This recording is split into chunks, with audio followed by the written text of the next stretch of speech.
শুরুম আল হাসান থেকে তিনি এখন হয়ে গেছে চিটার আল হাসান। হ্যাঁ, বাংলাদেশের একজন সমালোচিত নাম সাকিব আল হাসান। বারবার তিনি আলোচিত হয়েছেন, এবারও তার ব্যতিক্রম ঘটলো না। এখন তিনি পরে গেলেন মেয়ের কেলেঙ্কারিতে। আগেও ওটা ছিল। হোয়াটসঅ্যাপ, তোমাদের কি অবস্থা? মাইনিস বাদশাহ, ওয়েলকাম ব্যাক টু বাদশাহ সাহেবের এলাকা। বাংলাদেশের জান, বাংলাদেশের প্রাণ সাকিব আল হাসান বিশ্বের সেরা নাম্বার 1 সাবেক অলরাউন্ডার। তিনি এখন 2 নম্বর পজিশনে। ক্রিকেট বাদ দিয়ে শুরু নিয়ে পড়ে থাকলে যা হয় আর কি, পুরাই ব্যবসায় চিন্তা ভাবনা, যার জন্য তিনি ক্রিকেটের পাশাপাশি রেস্টুরেন্টের ব্যবসা শুরু করলেন। লাভবান হয় নাই, তাই রেস্টুরেন্ট ব্যবসা বন্ধ করে দিলেন। চিংড়ি ব্যবসা করতে গেছেন, হয় নাই। স্বর্ণের ব্যবসা করতে গেছে, হয় নাই। লাভবান হয় নাই শেয়ার মার্কেটেও।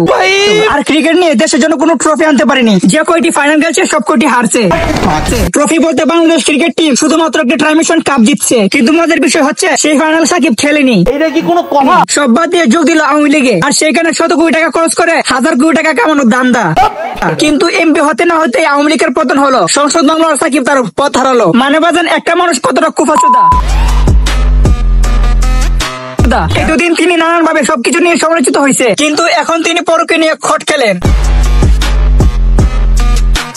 কুমিল্লা বিক্রি হয়েছে নাফিস মালের সাথে দুবাই ক্যান্ডেল ডিনার। নাফিস কামাল, নাফিসা কামাল, নাফিস কামাল, নাফিসা কামাল। হতে পারে এটা আগের ভিডিও, হতে পারে এটা কয়েকদিনের ভিডিও, কিন্তু নাফিসা মালের সাথে নাফিসা কামালের সাথে সাকিবের পরকীয়ার গুঞ্জন আগেই ছিল, কিন্তু জোরালো কোনো প্রমাণ ছিল না। এইদিকে জুলাই মাসে কোটা আন্দোলন নিয়ে যখন বাংলাদেশে উত্তাল, তখন সস্তা সেলিব্রিটির মতন সাকিবও চুপচাপ। এমপি বলে কথা, আর শেষ চুপ থাকাতে বাঙালি খেপে যায়। কিন্তু এখন যখন স্বাধীন হয়ে যায়, সবাই যখন বাক স্বাধীনতা পেয়ে যায়, তখন সোনাগাঁও হোটেলের এক স্টাফ সাকিবের বিরুদ্ধে এই অভিযোগ করে যে সাকিব অনেকগুলো রুম বুক দিয়ে রাখতো, আর মাঝে মধ্যে মেয়েদের ড্রেস নিয়ে আসতো, কিন্তু কখনো কোথাও শিশির ভাবিকে দেখতে পাই নাই। ব্যাস, বাঙালি হাতে হাড়ি পেয়ে গেছে। আর অন্যদিকে সাকিব শিশির একজন আরেকজনকে আনফলো করে, আর সেই আনফলোতে সবাই এখন বোঝা গেছে পরকীয় ঘটনাটি সত্য। এবার শুধু ডিভোর্সের অপেক্ষা।